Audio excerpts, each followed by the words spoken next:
Primetime local news, serving the Lakeland and Midwest regions. Good evening and welcome to Primetime Local News. 8 more people who tested positive for COVID-19 in Saskatchewan have died. 2 of those are in our northwest zone and in the 40 to 49 and 60 to 69 age group. Our zone has the 3rd most active cases in the province, behind only Saskatoon and Regina. There are 223 new cases, including 18 in the northwest. More than 35,000 people have been given the first dose of the vaccine. And Jacob Faithful is hoping to help stop the spread of COVID-19 while creating jobs in his hometown of Frog Lake, creating the first mass manufacturing plant owned and operated by Indigenous people. Faithful sits down with Eric Bay to discuss the venture. I'm joined today by Jacob Faithful. Jacob, thank you so much for taking the time with me today. And you are about to set up the first mask manufacturing plant on a Canadian reserve that is fully owned and operated by Indigenous people. Can you tell me about why you decided to start producing masks? Prior to COVID-19 in September of 2019, my company, Young Spirit Supplies, was primarily focused on supplying janitorial, sanitization supplies to businesses and First Nations. And then when COVID-19 happened, pretty much everybody was reaching out to me saying, hey, let's ask the janitorial guy, where can we get disinfectant cleaners, disinfectant wipes, PPE, things of the nature. You know, prior to COVID-19, I think maybe I sold 1 box of masks. And then after COVID-19, it was just like I had to, the research started. I started to call around, and to my surprise, there was nothing. I don't know if you remember the times where everybody was hoarding toilet paper. and just the same, we couldn't find hand sanitizer, couldn't find disinfectant wipes, we couldn't find face masks. 3M started, and they stopped shipping to Canada because Trump put a stop to it. It was a scarce time for supply. And that's where everything started. Everything snowballed from there. You would suspect that competitors of ours wouldn't be willing to help. But in actual fact, they were more than willing to help, because it was about saving lives. It was different. It was a unique circle of people helping each other and sharing resources. And I think we were just all tired of the numbers continuing to increase, and we wanted to do our part in limiting the spread of COVID-19. That's great to hear that you are having that collaboration, working together, and now you are about to start producing masks here very shortly. How exactly are you guys going to be handling the operation in Frog Lake? So the operation we begin manufacturing on February 22nd. Right now, our machine arrived from overseas in Ottawa, and our partner their company called Viral Clean out of Ottawa, Ontario. They've already created their own manufacturing plant, and they were a really key component in kind of creating a roadmap for us on where to get machine, where to get raw materials, what kind of licensing we need to apply for. So I actually contracted them to be an integral part of the training part of it. It'll take about a couple of weeks for them to go through the machine and for it to receive an engineered stamp so that it is CSA approved and all the electrical is done. Then at which point they will truck it over from Ottawa to us. And then also, along with them trucking over the machine, I will be flying 3 of their specialists, I guess you'd call them, that understand the machines and run the machines every day. And they're just basically going to hold their hand through the whole process from February 22nd for 15 days after, and to kind of get things moving. All right. And then, as I mentioned off the top, this is going to be a fully Indigenous owned and operated company. How important is that to you to be able to establish this in this way? Being 100% Indigenous owned and operated, it does have it has a special place, not only in my heart, but in our First Nations eyes, and and seeing that it has an opportunity to prosper, um, economically, and even just within the community of Frog Lake, creating jobs is always something there's a shortage of on a First Nation. So it is very important, and I believe, and from the countless number of emails I've received since the first airing of our since we went public, and they've been emails things like, we're so proud, that First Nations people are taking ownership in saving people and saving lives. Something to be very proud of. We look up to. Keep going. Let us know if we need help. Several different entrepreneurs that have businesses like myself have reached out and said, hey, if there's anything that you need that we can be of assistance, we're all in this together. Let's stop this virus from spreading. So it is definitely very important to be 100% Indigenous owned and operated. Reason being is the main reason is because we as a nation, we can be a part of the solution in our area. We can be the part of the solution for Lloydminster, for Cold Lake, Bonnyville. There never has there been before a source coming from a First Nation that could save lives, and that's the most important part of this all, is that we have an opportunity to save lives in the Lakeland area, Lloydminster area, and I'm very proud to be a contributing factor in that battle. That is great to hear. You are getting that positive feedback. And now you did mention that February 22nd is when you will start to manufacture masks. How can people get in contact with you guys, whether it is to order masks, show their support, that sort of stuff? So my goal is to remain below market value, to make sure that people have more access to them, and to have the comfort knowing that they're wearing something that's going to save them. You can get our masks online right now at youngspiritsupplies.com. You can pre-order. We have pre-order links on there. And also email me at youngspiritsupplies@gmail.com. And if you're looking to purchase for your business or for your school district, or what have you, we do have the resources available to fulfill those larger orders. Like I said, our capacity, I don't know if I shared with you, but our capacity is going to be 40,000 masks per day. So my goal is, within the first month, I would like to produce 800,000 masks. So there'll be 800,000 masks more available in our area than there was before. So, and they're medical grade.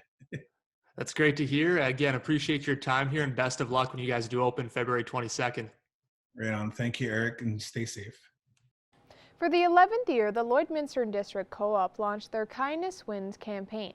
Jace Mackey has more on what's new this year and how the proceeds will help support local students. I'm joined today with Christine Kanurik from Lloydminster Co-op. Christine, thanks for taking some time to talk with me today. Thank you, Jace. I'm excited to be here. Yeah, I'm excited too, because we're talking about a good topic. Kindness Wins. The campaign kicked off on Monday. So this is the 11th year, I believe, that Lloydminster and District Co-op have put on this event. But can you just tell me a little bit about it for people who may not know? You bet. I'd love to. Kindness Wins is modeled after the National Pink Shirt Day. So that is an anti-bullying movement that exists across Canada. It was started out east by a couple of teenagers who wanted to support a young boy that they had seen being bullied because he wanted to wear pink. So Kindness Wins is our own local riff on that campaign, and we have been supporting it. Lloydminster District Co-op has been supporting it for now 11 years. So we're very, very proud of that. So last year, I know the co-op came out with pink shirts and also black shirts, sorry. And I know this year the line is a little bit bigger. So can you get into the kind of variety of colors and stuff, and also this year's design? Absolutely. So this year we did a collaboration with Lloydminster artist Brandy Hofer. She's a very talented person, and she and her little boys actually worked together in her studio right here in town and came up with the design that's featured on the merchandise this year. So we've offered 3 colors and 3 different styles based on customer feedback. So there's t-shirts, hoodies, or bunny hugs, as we say in Saskatchewan, and a crew neck. So it's a sweater basically without a hood. And 10% of all merchandise sales is invested in Lloydminster public and Catholic school anti-bullying programming. So it's really important to us that the money stays right here in our community where it matters most. And can you talk a little bit more about the organization that's going to be receiving this money? You bet. So Beyond Borders Circle of Change is a nonprofit organization. There's a lot of teachers on the committee, lots of professionals from different industries within the healthcare communities in Lloydminster. And their mission, honestly, is to promote kindness and positive living, positive choices in our community, being the change that you want to see in the world. And in this case, with Kindness Wins, they help with kindness programming, granting, and activities on site. And I understand this year there's also going to be self-care packages made for teachers here in Lloydminster.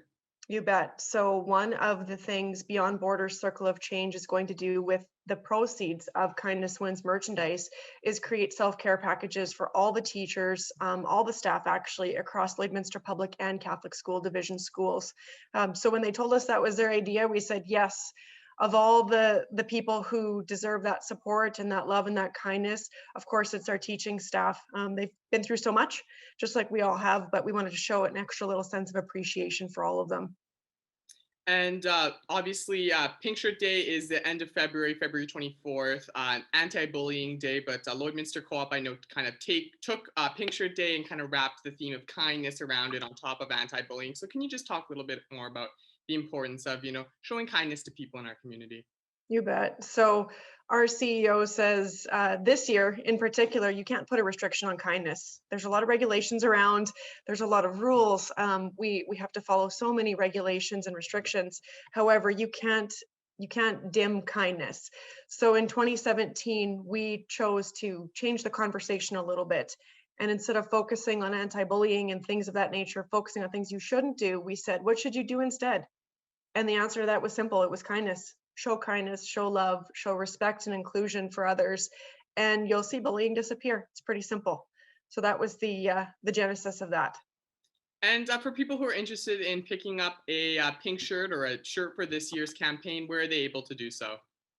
You can purchase Kindness Wins merchandise at any of our grocery stores. So we have locations in Lloydminster and Neilburg, and any of our 4 gas stations here in town.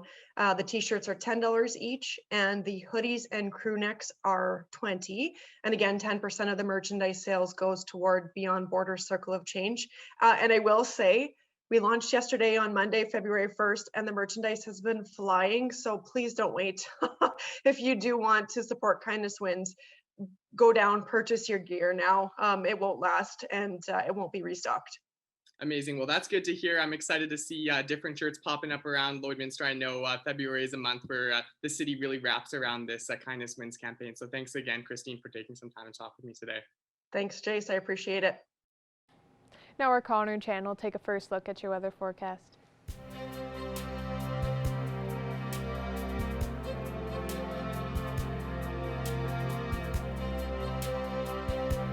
All right, thanks a lot, Jasmine. Looking right now, -10 for us here in Lloydminster. Nice day outside. It was mostly, the story was in the northern parts of Alberta where lots of snow accumulated. The snowfall warnings are still in effect right now, and it kind of can continue to be that way for the next little bit here. We are expecting flurries for ourselves here around Thursday, but -10 is what we're sitting at. A little bit colder with that added wind chill, a little bit up compared to yesterday at -18 with the added there. So as we take a look here at temperatures across the area, -12 in St. Paul, Vegreville, -10 in Bonnyville, -13 up in Cold Lake, where those warnings are and that snowfall's taking place, -16 in Lac La Biche. As we look down to southern areas here in Provost and Macklin, sitting at -9, -8 in Maidstone and North Battleford, -9 we also see there in Meadow Lake and St. Walburg, and -10 there for Pierceland and in Green Lake as well. Here's a look at the satellite radar map right now, kind of from earlier in the day. The area of the snowfall warning, is expected to kind of reach that Bonnyville, Cold Lake around that nowish time, as we could see some snow there. There was a good amount of it in that Athabasca area around 1 o'clock today, and that's going to continue to be so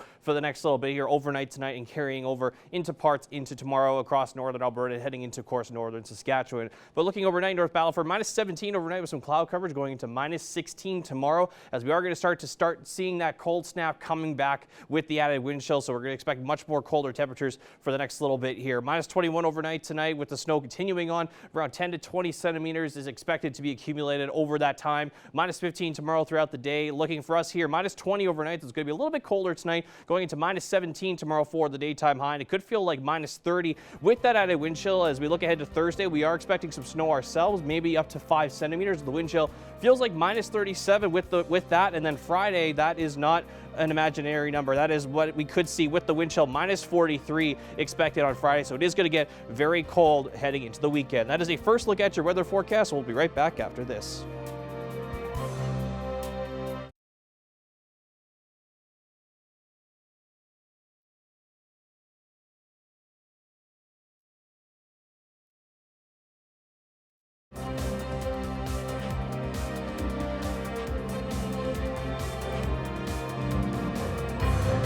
Welcome back. With the COVID-19 pandemic, 40% more people have been fishing in Alberta. And with the higher demand, those fishers will benefit from a new rule change regarding tiger trout. I'm joined here with Craig Copeland, and he is the fish culture manager with Alberta Environments and Parks. And now Albertans are now able to stock their private ponds and dugouts with tiger trout. So can you just explain the changes that went into allowing this? Yeah, so what's happening is that it took several years, but now people can order tiger trout from private aquaculture companies in Alberta, and there's quite a few of them, and are now, if their pond is licensed by the Environment and Parks, they can now put tiger trout into their ponds. It's really quite exciting. A lot of people put rainbow trout or brook trout in their ponds. Now they'll be able to order tiger trout and put tigers into their ponds and see how they do.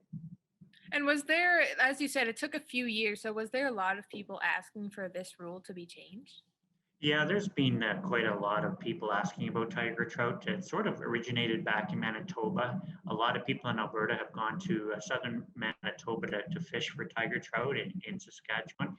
And then eventually the province started stocking tiger trout into a few lakes in 2015, sorry.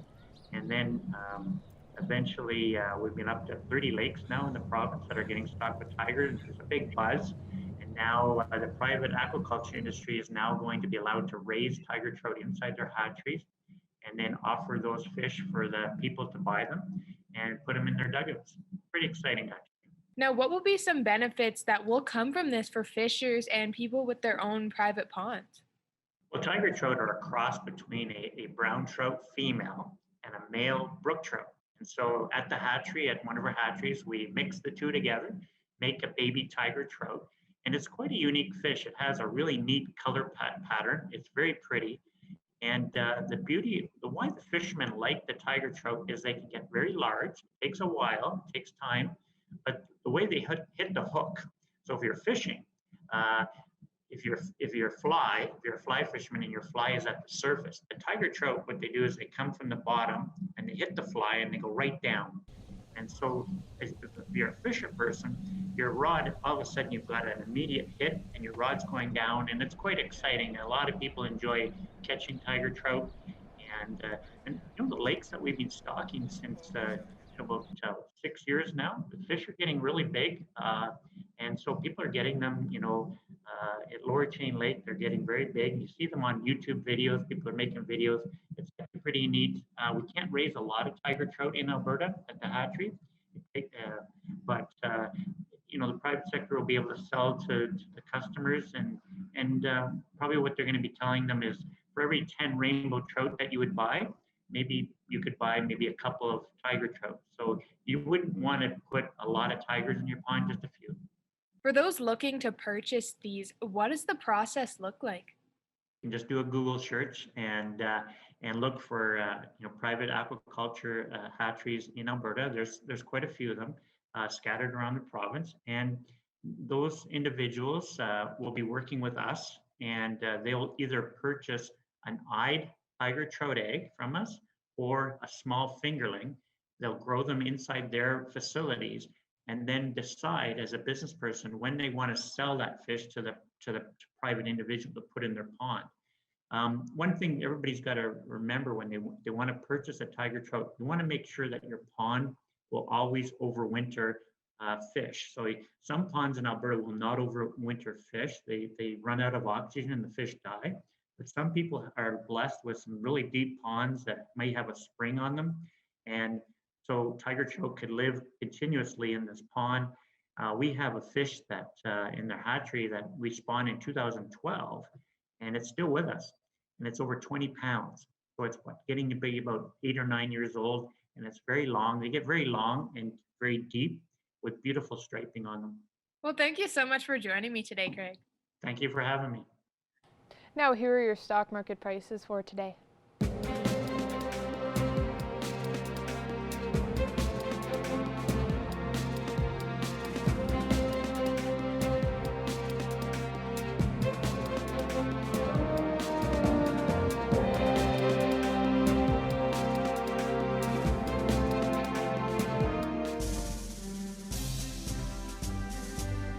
Today's oil prices are brought to you by First General Services.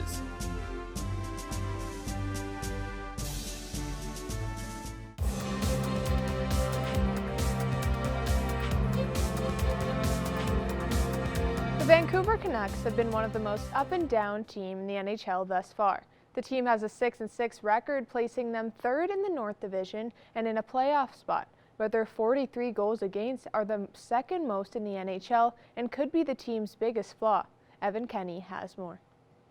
I'm pleased to be joined now by Vancouver Canucks play-by-play man on Sportsnet 650, Brendan Batchelor, as well the host of Hockey Fight on Sportsnet 650 and a podcast. Brendan, thank you for taking this time. Now, when us people here in the border city think about the Vancouver Canucks, of course, we think about their new signing over the offseason, Braden Holtby. Brendan, just starting things off, can you just break down Holtby's performance for us so far this season? Yeah, he's been a good fit for the Canucks coming in as a veteran presence. Obviously, Jacob Markstrom, who was close to a Vezina caliber goaltender for them last year, left in the offseason as a free agent to the Flames. So they've got Thatcher Demko, who kind of is the goaltender of the future, and they're hoping that will develop into a starting goaltender as one of their two netminders, but they wanted a veteran guy who'd had success, who could come in and share the load with him during what has been and will continue to be a very busy season in terms of how thick and fast the games come with the compressed schedule and the 56 games. So Braden Holtby's been good. You look at his performance in the last game against the Ottawa Senators. He makes a couple of key saves to allow the Canucks to maintain their lead. He uses his puck handling ability to make a nice stretch pass that results in a goal. So off the ice too, you guys will know in Lloydminster how great a guy and how good of a teammate he can be. So it seems like he's fit in really well in the dressing room too, from everything that we can glean. And I imagine it'll be a good fit going forward for both the Canucks and for Holtby. And obviously with Jacob Markstrom leaving in free agency over the offseason, that was a huge hole there for the Canucks. But how do you think the tandem of Holtby and Thatcher Demko has done so far to fill that hole? Well, it was a slow start to the season for both of them, particularly for Demko, and the Canucks struggled out of the gate, not just because of their goaltending, but there were a variety of other factors that played into that as well. But it seems like both guys are rounding into form, and you hope from a Canuck fan perspective that they can push each other and provide internal competition to be as good as they possibly can.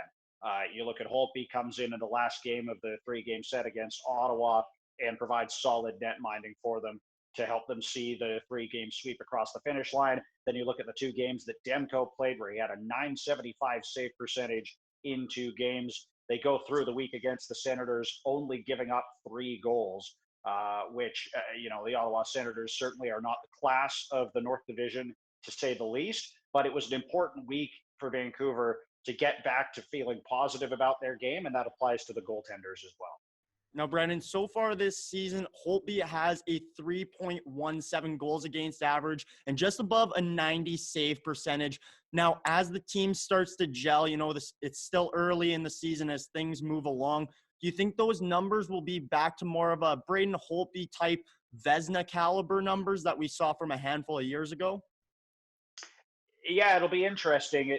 A lot of that will depend on the number of starts he gets. And again, because of the compressed schedule, you're not going to see one guy play a whole lot more than the other. And you know what? We might get to the end of the season and look at it and go, wow, one guy played 28 games, the other guy played 28 games. So, you know, you don't necessarily get a run of games like you would in a normal NHL season to try and improve your numbers. But that said, you know, Braden Holtby, I think, is a better goaltender than he's shown this year. And the Canucks are a better defensive team than they've shown this year as well. Early on in the season, they were guilty of some horrendous giveaways, some really poor puck management in their own zone. And, you know, not that either Holtby or Demko were bad to start the season. It's just they were facing some really high quality scoring chances with relative regularity. So you hope anyway that Vancouver can clean up its defensive game. Certainly, you know, Holtby, I think, took a step in the right direction with the win over Ottawa in terms of his personal game. And if the team continues to play better in front of him, then you will see those numbers come back to where you'd expect them to be. Brandon, thank you very much for taking this time and joining me. Thanks for having me. Appreciate it. This was Brendan Batchelor, host of Hockey Fight and the play-by-play man for the Vancouver Canucks on Sportsnet 650. Now our Connor Chan will take another look at your weather forecast.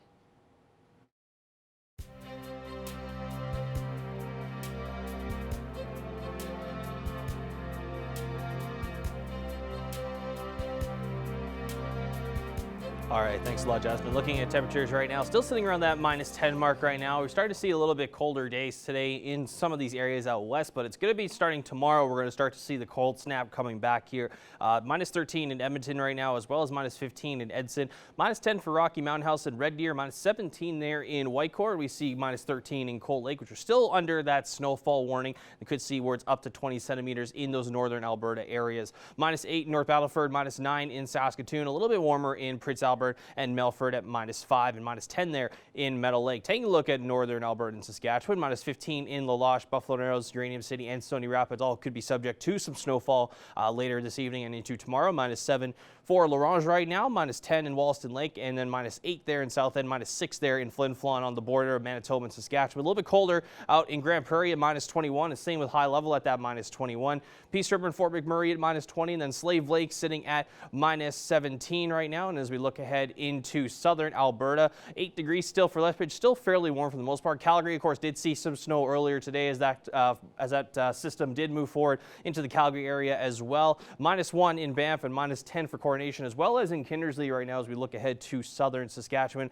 5 degrees on the dot there for Swift Current and Moose Jaw, -1 in Regina, -3 for Yorkton, and then we see 4 degrees out there in Estevan. Now, as we look ahead across the country, lots of cloud coverage continuing on. -5 in Winnipeg, -3 in Quebec City, seeing a little bit of some snow right now. -1 in Toronto, -4 for St. John's, and then we see 5 degrees in Halifax with some showers, which could result to maybe potentially seeing a little bit of a storm there on the horizon there for those maritime provinces there. 6 degrees in Vancouver, -24 up in Yellowknife right now, some cloud coverage, -23 in Whitehorse right now, and Yellowknife, sorry, -24 for there. Now, as we look ahead into tomorrow, -17 is the expected daytime high, but with the added wind chill, we are going to see those temperatures starting to get back into the -30s, and that's what we are going to see tomorrow. -17, though, is the expected daytime high if you don't count that wind chill, so we'll see that also in Vermilion, Morrowind, Vegreville, and Edmonton. Up north, we'll see that in Bonnyville at -15, along with Colt Lake, Pierceland, as well as -16 for Lac La Biche and St. Paul. Same with North Battleford as well for tomorrow, -14 in Meadow Lake and Green Lake, and we see -15 in Macklin and Provost, and then also we'll see -16 there in Maidstone. Now, here's a look at what we could see over the next 7 days. So we talked about tomorrow could be -33 with the added wind chill. We could see -37 on Thursday with that wind chill and a chance of some snow. We could see maybe up to 5 centimeters or so of some snow for Thursday. -25 on Friday with -30 there on Saturday. The weekend is going to be very, very, very cold. So make sure you do plug your vehicles in, keep yourself warm, and dress appropriately for the weather there. -30 on Saturday, -31 on Sunday, and that's not including the wind chill. So it could be much colder than that. -38 the low there on Sunday, so that'll be definitely the coldest day of the week. -23 on Monday, and then -21 there on Tuesday to wrap up the 7 days. And there's another very cold morning on Monday with that low there of -6. But that is a look at your 7-day forecast. We'll have more primetime local news after the break.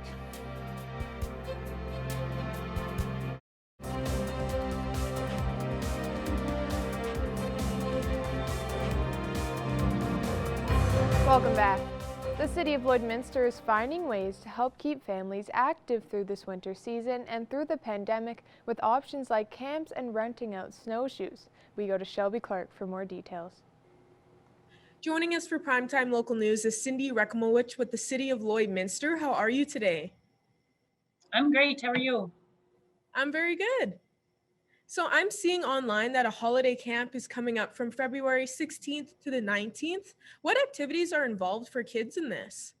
So we've got different days planned. It's actually 4 different camps. It runs from 8 to 4 each day. There's games, they'll be doing crafts, they'll be, they actually go swimming to the BioClean Aquatic Center. They'll do some outdoor games, some indoor games, and there'll be some science experiments probably as well.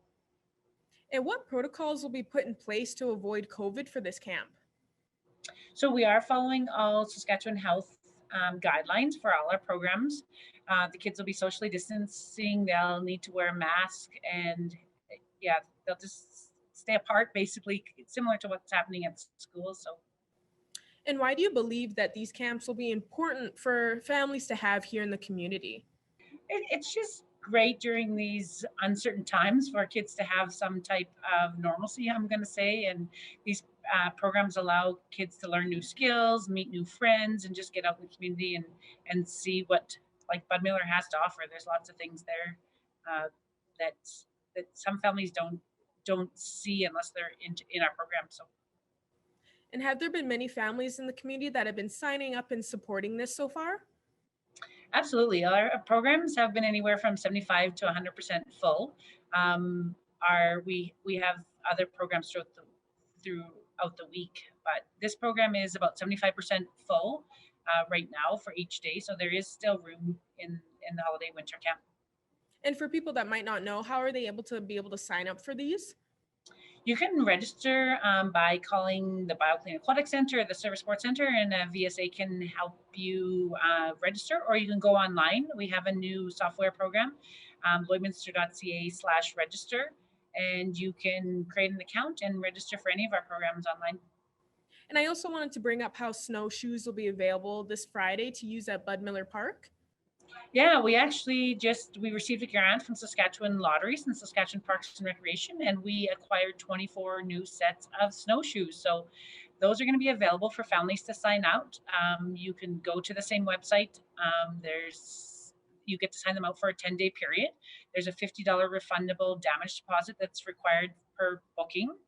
And so we have sign-outs for February 5th, February 19th, and March 5th. Those are the 3 time periods we have set out so far. So you can pick any of those, pick what sizes you want. There's some for little kids, adults, and you get to take them home and use them as you wish for 10 days. So it's exciting, gets people out and out in the outdoors and being active. So I think that's really important during this time.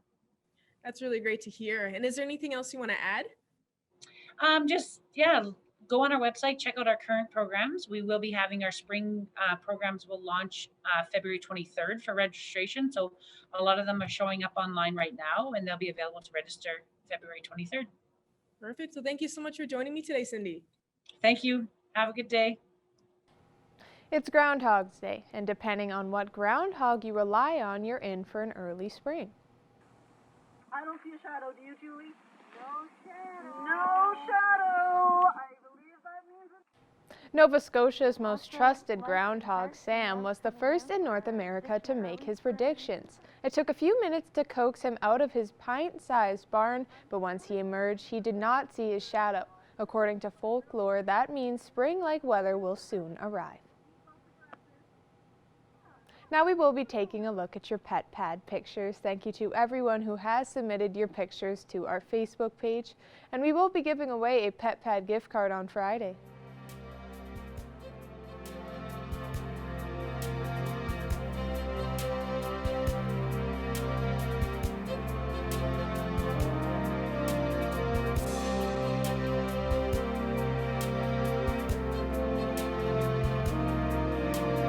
We want to see your pets. Send photos of your pet and their name to our Facebook, Twitter, or Instagram to have them featured on Pet of the Day. Your name will be entered into a weekly draw for a gift certificate from the Pet Pad.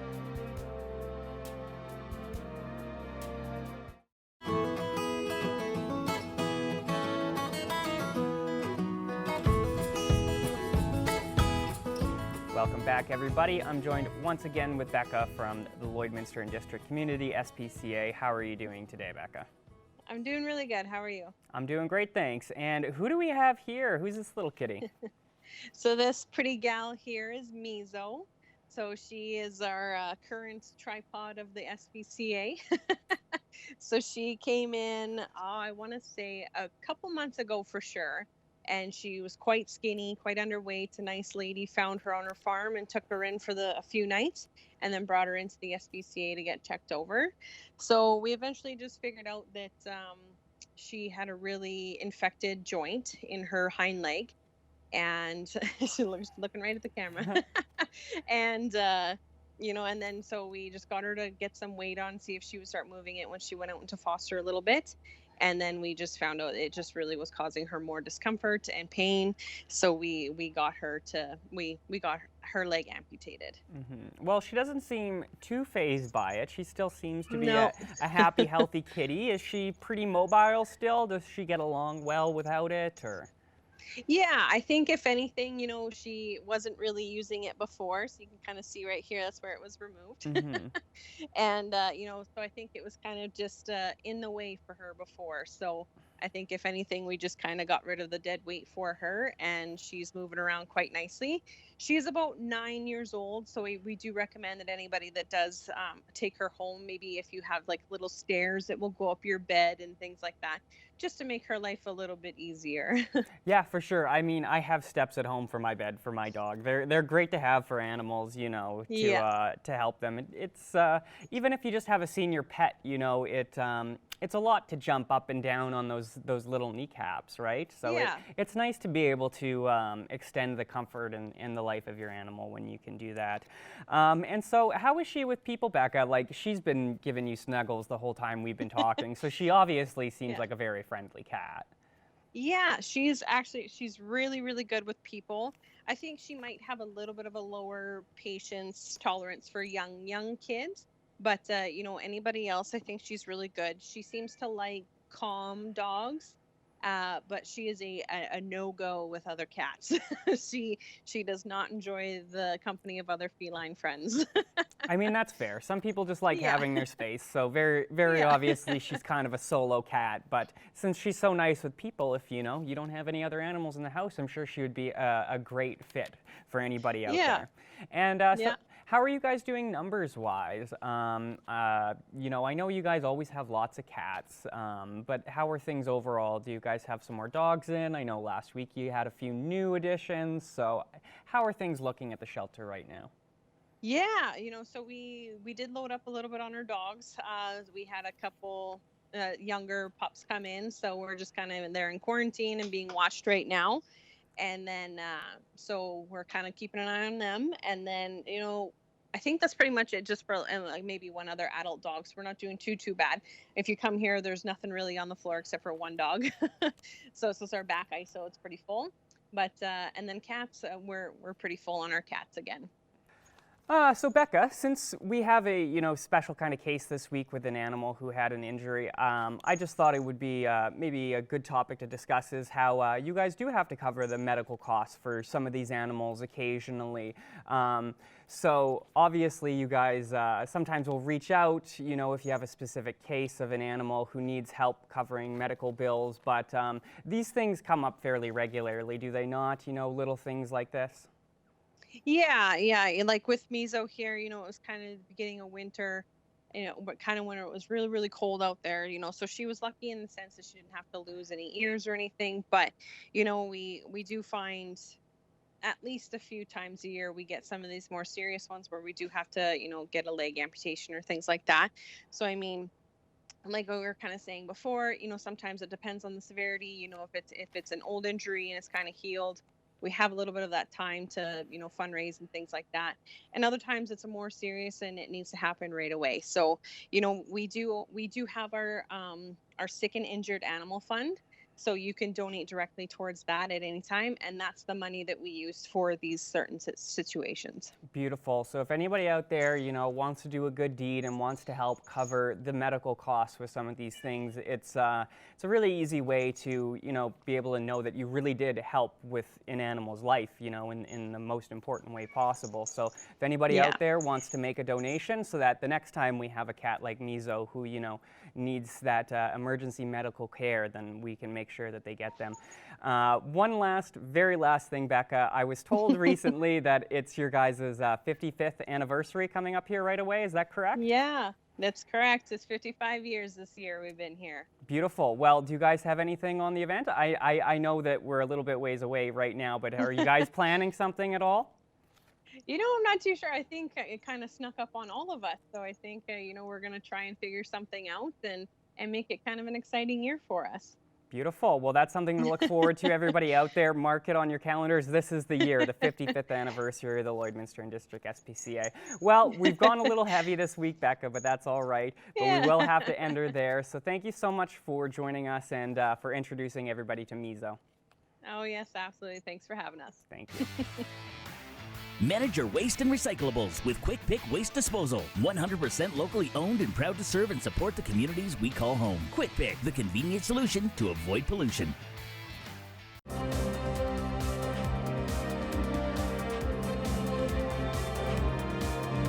Chatting with me today is the general manager for CanSafe here in Lloydminster, and she's here to discuss their Keeping It Local initiative. Janice Unruh, thanks for being with me today. Thank you. It's nice to join you. So off the bat, could you just tell me a little bit about Keeping It Local? What was the inspiration behind it and how does it work?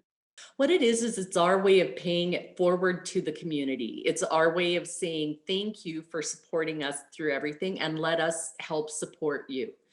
If you want to donate a prize, I will go into every class. I will tell them who is donating the prize, what the prize is, but not the dollar value. Just that there is a prize. And every month we have a draw for a different donated prize. And at the end of the year, we have a big board that we're putting up in the hallway, and anybody who's participated in Keeping It Local is going to have their name if they wish, the company of the prize that they won. So all of our students who are in the building get to notice some companies that they may not have noticed prior. And since you're now on year 3 of Keeping It Local, did you ever expect it to turn into an annual operation? We were only going to do it for 1 year. And our first year was 2019. So in 2019, we contacted all 12 of these people. We had a different donated prize every month. And at the end of the year, some of these companies phoned us and said, hey, this has been really good. We think you should do it again. So we said, okay. Next year comes along, we actually had a company get in touch with us and say, yeah, if you have a spare month, I would like to be in that month. And if you're okay with it, I would also like to have a package discount to sponsor all year. So we have a 12-month sponsor. We have Heritage Optical who set up a package discount for any kind of glasses you could need. And they're there all year. And to change gears just a little bit, how are you guys executing your classes currently? How has the adaptation process been for CanSafe? Oh man, it feels like hundreds. One of the things that I do, and I have been going into every classroom for 4 or 5 years now and introducing myself. It started out in hopes that I could talk students into filling out the student evaluation forms. I tell every one of them, what it boils down to is none of them get up at 6 o'clock in the morning and go, woohoo, I get to go take another safety training course. But our job is to make it as least painful as possible. If they can't, if they are not going to fill out the student evaluation form, we can't do that. So that was how me going into the classroom every day started. And then it progressed to what it is now. When I go in and I go over all of our COVID policies, and it's everything from 1 person per table. You have to wear a mask all day, for which we apologize, but we are considered a public place. We have to take their temperatures when they come in. Just our washing down hours of high touch points have increased by 11 or 12 hours a week since COVID hit. Thanks so much for your time, Janice. Thank you so much for the opportunity to do this. All right, taking one last look here at your weather forecast. Tomorrow is going to start the cold snap, as we're going to see that over the next couple of days. Minus 17 on Wednesday. Some snow expected on Thursday at minus 15. The wind chill could feel a little bit closer to minus 40, and then we're going to start to see those minus 40 temperatures with the wind chill starting Friday there. Minus 25 is the daytime high, and then of course the weekend on Saturday and on Sunday it's going to get fairly colder as we see minus 30, just the high as itself, and then minus 31 on Sunday with a low there of minus 38, minus 23 on Monday, and then minus 21 on Tuesday, so it's going to be very cold outside. So make sure if you are going outside, make sure you do dress appropriately and do plug in your vehicles if necessary.